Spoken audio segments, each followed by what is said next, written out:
कहानी की शुरुआत उस टाइम होती है जब एक खतरनाक वायरस ने पूरी दुनिया के इंसानों को ज़ॉम्बीज में बदल दिया होता है और उन ज़ॉम्बीज ने पूरी दुनिया पर कब्जा कर लिया होता है। इसके बाद हमें एक आदमी दिखाया जाता है जिसका नाम टोनी होता है। टोनी सिर्फ एक ही ज़ॉम्बी को ढूंढ रहा होता है क्योंकि उस ज़ॉम्बी ने टोनी की बीवी को इसकी आंखों के सामने मार दिया था। टोनी एक पेट्रोल पंप पर रुकता है और उस ज़ॉम्बी की तलाश में जगह को चेक करने लगता है। अचानक उसकी नजर एक ज़ॉम्बी पर पड़ती है जो फ्रिज के अंदर छुपा होता है। टोनी उसे अंदर ही बंद कर देता है, फिर वो उसे अपनी गाड़ी के पीछे बांधकर धूप में ले आता है। फिर टोनी फ्रिज पर फायर करता है जिससे फ्रिज का डोर ओपन हो जाता है। जैसे ही ज़ॉम्बी बाहर निकलता है वो धूप की शिद्दत से चीखने लगता है और उसका जिस्म जलने लगता है। यहाँ हमें पता चलता है कि यह ज़ॉम्बीज बिल्कुल वैम्पायर्स की तरह होते हैं। ये ज़ॉम्बीज रात को एक्टिव होते हैं और दिन में धूप की वजह से मर जाते हैं। टोनी गाड़ी में बैठकर सिटी की तरफ जाता है और वहाँ जाकर गाड़ी में ही सो जाता है। वो ख्वाब में अपनी बीवी को देखता है। वो अपनी बीवी से प्रॉमिस करता है कि जब तक वो उसका बदला नहीं लेगा चैन से नहीं बैठेगा। फिर टोनी उठकर वहाँ पर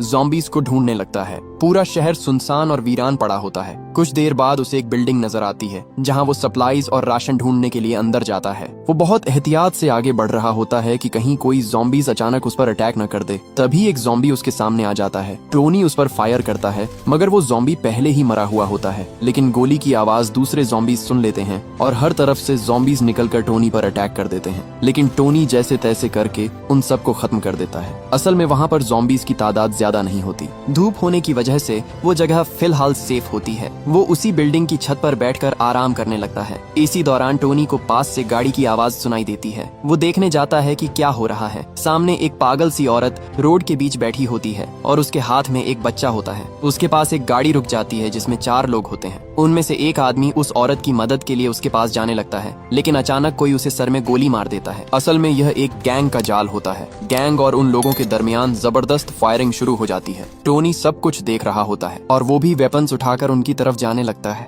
आखिर में गैंग 2 लोगों को मार देती है। सिर्फ एक लड़की जिंदा बच जाती है जिसका नाम सैम होता है। सैम मजबूरन सरेंडर कर देती है ताकि वो उसे नुकसान न पहुंचाए, मगर गैंग का लीडर उसके साथ बदतमीजी करने लगता है। तभी टोनी वहां आ जाता है और एक एक करके सब लुटेरों को मारने लगता है। टोनी अकेला ही उन पर भारी पड़ता है। वो लीडर को इंजर्ड कर देता है और उस पागल औरत के बारे में पूछता है। लीडर बताता है कि उस औरत का नाम एनाबेल है। वो असल में पागल है और उसके हाथ में जो बच्चा है वो सिर्फ प्लास्टिक की डॉल है। उसका असली बच्चा मर चुका है और वो अपने बच्चे की वजह से पागल हो चुकी है। वो बताता है कि हमने उसे ट्रैप के लिए इस्तेमाल किया। टोनी लीडर को मरने के लिए छोड़ देता है और वहाँ से चला जाता है। सैम एनाबेल से बात करती है और उसे कहती है कि अगर तुम यहाँ रही तो रात को ज़ॉम्बीज तुझे मार देंगे। वो उसे अपने साथ चलने को कहती है। एनाबेल भी जाने के लिए मान जाती है। दोनों टोनी के पास आती हैं। सैम उससे रिक्वेस्ट करती है कि उन्हें उस जगह तक छोड़ दे जहां वो अपने ग्रुप के साथ रहती है। टोनी भी बदले में उससे कुछ मांगता है। सैम कहती है कि वो उसे राशन और एमो देगी और अगर तुम चाहो तो हमारे साथ रह भी सकते हो।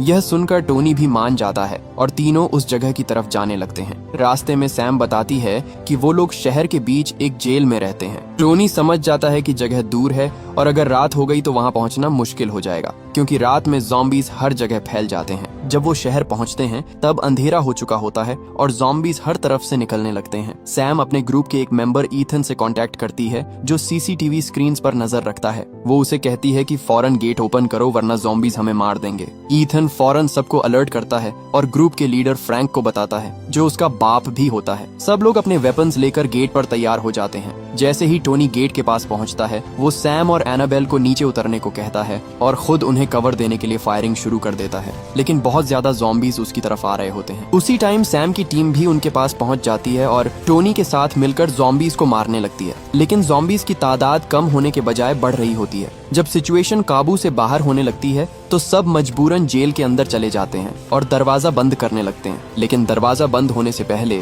टोनी की नजर एक खास ज़ॉम्बी पर पड़ती है जो सब ज़ॉम्बीज का लीडर होता है। टोनी समझ जाता है कि ये वही ज़ॉम्बी है जिसे वो ढूंढ रहा होता है। अंदर जाकर सब इकट्ठे होते हैं और सैम से पूछते हैं कि बाकी लोग कहाँ हैं। सैम बताती है कि हम पर एक गैंग ने हमला कर दिया था और उन सबको मार दिया। वो कहती है कि अगर टोनी टाइम पर न आता तो वो भी जिंदा न बचती, मगर वहाँ डोंगी नाम का एक आदमी होता है। उसे टोनी पर बिल्कुल भरोसा नहीं होता। वो इल्जाम लगाता है कि टोनी भी उसी गैंग का हिस्सा है जो सैम के साथ यहाँ आकर हमारा राशन लूटना चाहता है। वो कहता है कि मैं उस गैंग को अच्छी तरह जानता हूँ, इस पर भरोसा नहीं किया जा सकता। यह सुनकर सब लोग इसकी बात पर यकीन करने लगते हैं और सब टोनी के खिलाफ हो जाते हैं। तब सैम बीच में आ जाती है और कहती है कि यह सब इतना इम्पोर्टेंट नहीं है। वो बताती है कि उसे एक प्लेन मिला है जो ठीक हालत में है। यहाँ हमें पता चलता है कि सैम और जो लड़के मारे गए वो असल में प्लेन की तलाश में निकले थे। वो सब यहाँ से भागकर नॉर्थ की कॉलोनी में जाना चाहते हैं जहाँ सिर्फ इंसान रहते हैं और वहाँ पर लाइफ ज्यादा बेहतर और सेफ है। बाद में सैम ग्रुप के लीडर फ्रैंक और कुछ लोगों को मैप रूम में ले जाकर जहाज की लोकेशन बताती है। उनके साथ एक पायलट भी होता है जिसका नाम विंस होता है।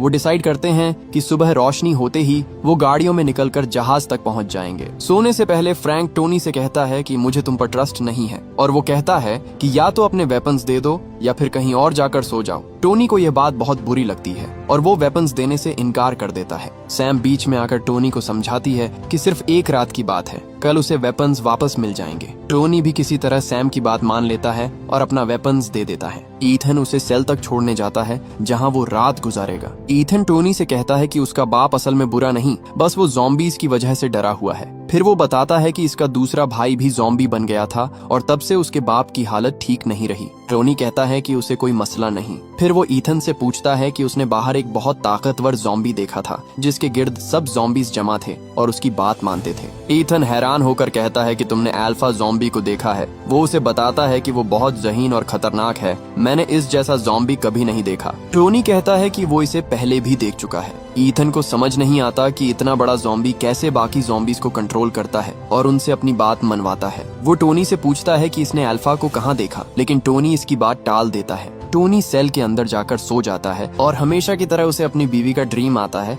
लेकिन ड्रीम धीरे धीरे नाइटमेयर बन जाता है। उसकी बीवी ज़ॉम्बी में बदलकर उस पर हमला करने वाली होती है। वो घबरा कर जाग जाता है और देखता है कि सैम सेल के बाहर बैठकर इसका वेट कर रही है। सैम उससे माफी मांगती है कि उसे बंद करना पड़ा, लेकिन वो कहती है कि यह उसकी हिफाजत के लिए जरूरी था। दोनों बैठकर अपनी बातें शेयर करते हैं। सैम अपने फियांसे का जिक्र करती है जो ईथन का भाई था और वो भी वायरस की वजह से ज़ॉम्बी बन गया। वो कहती है कि वायरस से पहले उनकी जिंदगी बहुत खूबसूरत थी और शादी होने वाली थी, लेकिन एक ही दिन में सब कुछ बदल गया। उसे यकीन है कि नॉर्थ की कॉलोनी में जाकर शायद जिंदगी दोबारा बेहतर हो सके। टोनी उसे कहता है कि दुनिया का कोई कोना भी ज़ॉम्बीज से महफूज नहीं रहा। सैम उसे समझाती है कि अल्फा से दूर रहना, क्योंकि उसने उनके बहुत से लोगों को मारा होता है। टोनी दुख भरी आवाज में कहता है कि अल्फा ने इससे सबसे कीमती चीज, इसकी बीवी, छीन ली है। वो 1 साल से उस दिन का इंतजार कर रहा है कि एक दिन वो अल्फा ज़ॉम्बी का सामना जरूर करेगा। कुछ देर बाद गार्ड को बाहर से एक तेज आवाज सुनाई देती है और वो देखने के लिए उस जगह की तरफ जाता है, मगर अचानक ज़ॉम्बीज उस पर हमला कर देते हैं और उसे इंजर्ड करके गिरा देते हैं और फिर हर तरफ फैल जाते हैं।